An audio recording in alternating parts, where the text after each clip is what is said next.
का पूजा। अब मना करते हैं कि मूर्ति पूजा नहीं करना चाहिए। अब क्यों नहीं करना चाहिए? अब जैसे सोचिए सुंदर साथ जी कि जैसे कि मान लीजिए कि अगर राज जी का ही फोटो है, अब कहते हैं वो उससे क्या है, राज और श्यामा महारानी की है, हम उनकी स्तुति करते हैं तो उनकी तो हम फोटो लगा सकते हैं? नहीं लगा सकते।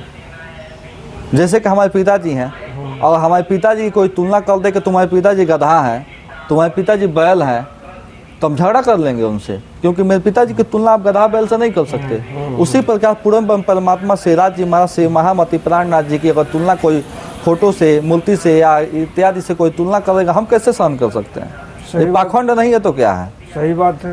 कहते हैं कि भैया, और पाखंड देखिए यहाँ तक नहीं है, अभी पितल पक्ष में कहते हैं महाराज जो क्या बताएं, इसमें बहुत ज़्यादा गर्मी है। पितल पक्ष में ही सबको गर्मी हो जाता है, सर में पितल पक्ष में मुंडन करवाएंगे लोग। ये पाखंड नहीं है तो क्या है? कहते हैं कि नहीं, एक ब्रह्म भक्ति करिए, एक को मानिए, एक हो जाइए। और यहाँ देखा जा रहा है तो अब श्री कृष्ण परिणामी धर्म में कुछ कुछ है ऐसे जगह है, जैसे गोरखपुर है।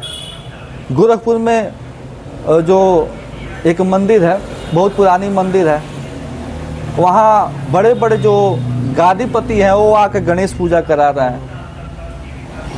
हम लोग की तो बातें अलग है। तो बताइए, पाखंड नहीं है तो क्या है? बिल्कुल सही बात है।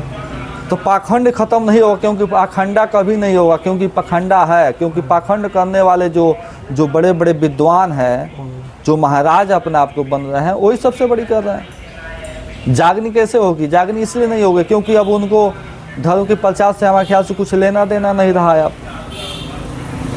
अब गोरखपुर में बताइए, अच्छे विद्वान होकर वो आके यहाँ गणेश पूजा कराए, ब्राह्मणों की जगह पूजा करवाए।